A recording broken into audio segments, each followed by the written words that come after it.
Hey, Brandon. What's good, fam? Happy New Year. We back at it. Had to take some time off. If you haven't checked out any of my other videos, you could do so on the side or down below wherever. New year, new things, and switching up our content a little bit, you know what I mean?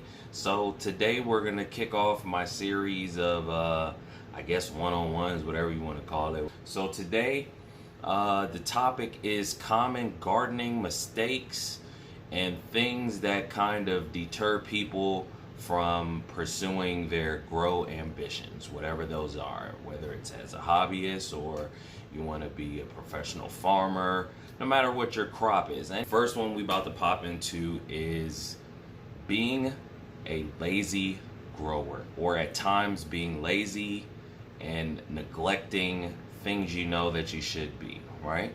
I've done it before too, you know what I mean? You got life going on.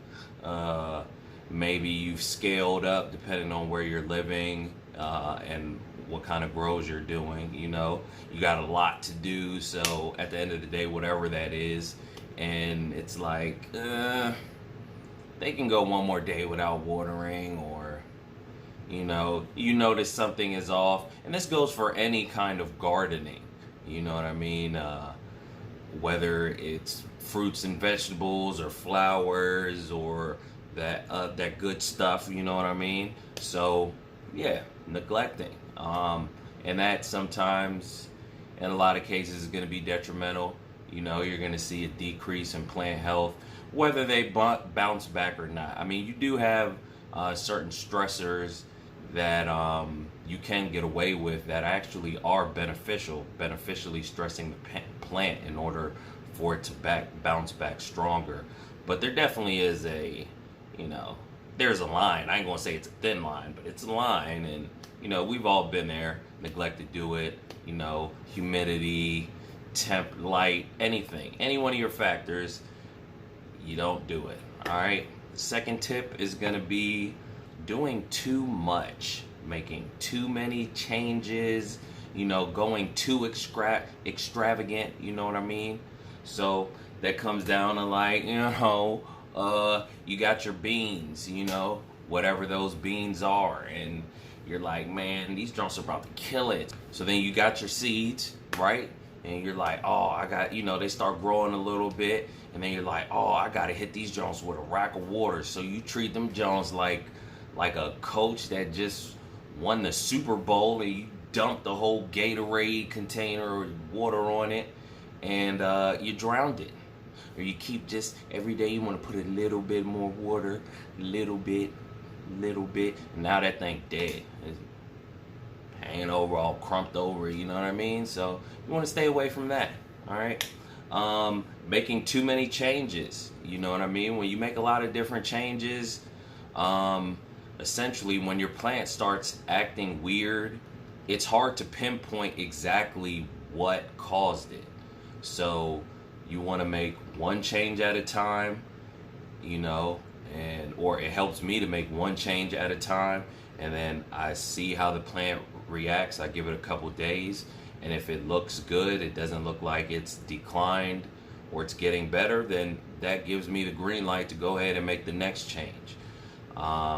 And not like a drastic change, you know what I mean? Like, for example, if you're growing under LEDs for your germination or your veg, just because your plants got bigger doesn't necessarily mean that they can now take, a 400 or 600 watt light, 1 foot away, the HID, or if you got an LED, I don't know. It doesn't mean bump it up 100% or 50%, you know what I mean? You kind of want to ease it in there.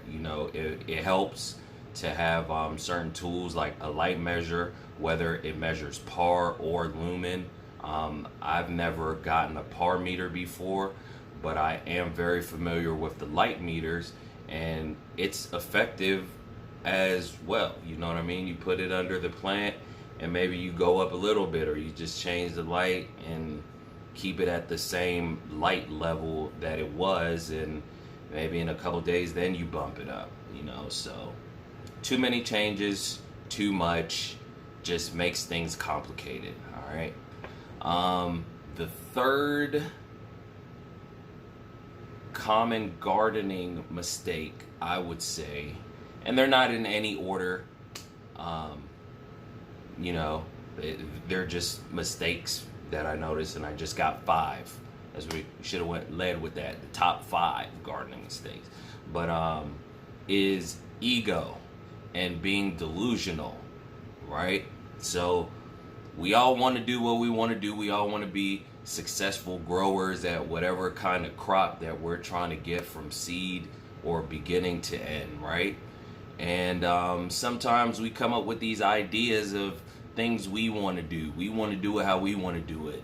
I want to have this kind of light, and I want this amount of yield.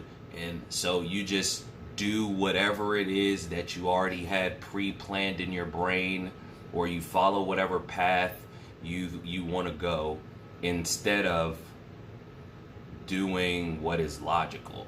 So let's go with this, right? Let's say it's your first grow, or you're a beginner. You know, don't pop 10 beans. Don't have 10 plants. You know what I mean? Because you want this amount of fruit, you know, vegetables, you know, so you can eat, or you want this amount of smoke, you know what I mean? So you pop 10 beans. You aren't even efficient at one plant, you know what I mean? And I've done that in the past for sure, you know what I mean? Like, I wanted what I wanted, so I did what I want to have 10 different things, and, you know, no, it's not a good idea. Sometimes it does work out, but you want to increase your chances. So, you know, like for me, the best thing would have been to do is probably start with 1 or 2 plants, right? And get them from beginning to end perfectly. And, you know, the other ego is, my crop is going to respond the way that I want it to respond, regardless of what I do. So you want to have a successful day every single day. And after a successful day with almost perfect conditions every single day, that gives you the however many months it takes to get from beginning to end. If it's 3 months, 4 months, 5 months, you know what I mean?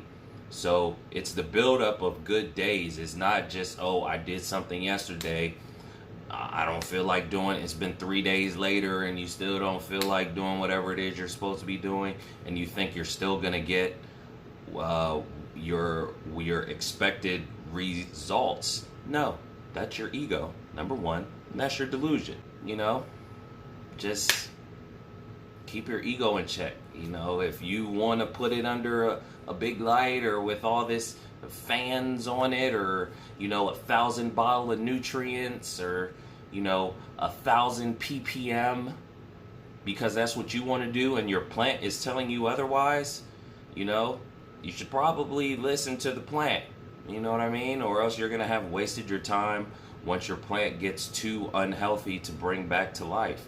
And then that deters you from wanting to do something that you like to do, right? It's a hobby for most people. You know, you have some people that make money off of it, but they're probably more serious.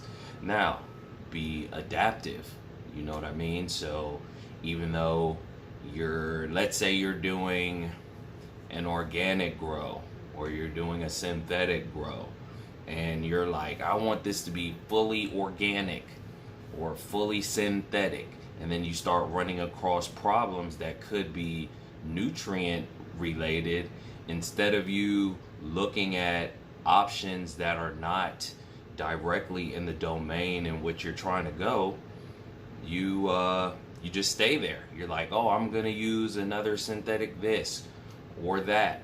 And I found in both cases, sometimes it's necessary to hop in that other lane for a little bit. The number 4 thing I would say is expectations. Having too high of expectations. There's nothing wrong with shooting for the stars, but, you know, you want to be realistic. And the good thing about that is if you do knock it out the park and your expectation and you set the bar here, you might, you know what I mean? You might hit it to the moon. And I've had that happen too, where I just had no expectations. I put my hand down, made sure every day I was doing everything necessary, plants optimal conditions, and looking healthy. And at the end of the harvest, you know, where I was thinking maybe I might get, you know, 1 or 2 pounds, it ended up being, you know, like 5 or 6. And I was like, whoa, you know what I mean? I'd rather have that happen than have my expectations be the reverse. And you want to have that too. Or, you know, expectations also fall in the line of, you know, you have however many plants that you have, and you expect not to run into any problems, and then when you do, it kind of hits your ego, and it kind of just takes a little bit of air out of your flow, you know what I mean? So you want to keep your expectations realistic. You know, don't think if you've only ever grown, you know, a couple ounces, 2 or 3 ounces at one time, don't expect that the next time that you do something that for some reason you're going to grow, you know, like 10 times the amount or 5 times the amount or double the amount. You know what I mean? So yeah, just do your best, whether you're a hobbyist or professional or whatever. You know what I mean? Expectations. All right. And the last one, the last gardening mistake is, well, for today, is genetics. It is the genetics that you have. Your number one limiting factor before you even get to the seed being able to take light or nutrition or the environment is going to be those genetics. It's very important. If you get your seeds from anywhere, yes, you could have a viable plant, potential plant, but you're taking a chance. And with something that takes a few months to execute, you don't want to waste it on, or I personally wouldn't want to waste it, putting all that time and effort and then being disappointed because of my expectations. We just talked about that. But yeah, and being disappointed, you know what I mean? There are a lot of reputable breeders, and just like anything, as time has gone on, things evolve and they build off of the past. So in the past, where you had to be very diligent about finding, you know, the genetics to get who you got your seeds from. If you're farming, you can, you know, farming fruits and vegetables, you could buy some seeds from anywhere, you know, the Home Depot and Lowe's and stuff like that, and you know, you're good to go. But when it comes to those other seeds, you know, the 420 seeds, yeah, you do want to do your due. I mean, it's not as important, because really there's Instagram. You can hop on Instagram, look at people that say that they breed, and you can look at examples of what their seeds produce, and the decision is up to you whether or not you want to spend that money. When it comes to that, those kind of seeds, I definitely do not recommend going cheap, even though I can understand that. And I'll say that it looks good, but a lot of the times I see the cheaper things, the examples of what those seeds can do don't look as good a lot of the time, in my opinion, personally. All of these things are my opinion and my opinion only. They're not, I'm not saying none of this stuff is fact. This is not a facts video. This is an opinion-based video. So feel free to disagree with me. Let me know down in the comment section also. But yeah, I don't feel the cheaper stuff is good. Sometimes you need to spend that money. I'm talking in circles, but that's what it is. All right. So yeah, those are what I feel are 5 common gardening mistakes. We'll cover some more stuff in the future, but for now, that is what it is. You know, if you like the video, please hit that. Feel free to hit that like button. That would be awesome. I'd appreciate it. I know if any of this stuff resonated with you, you can let me know in the comments section. That'll help other people also. You know, we all communicate here. That's what we do on the YouTube. You know, everybody got a voice, so you know what I mean. Make it do what it do. Y'all have a great day and take care. Peace out. Hey, Brian.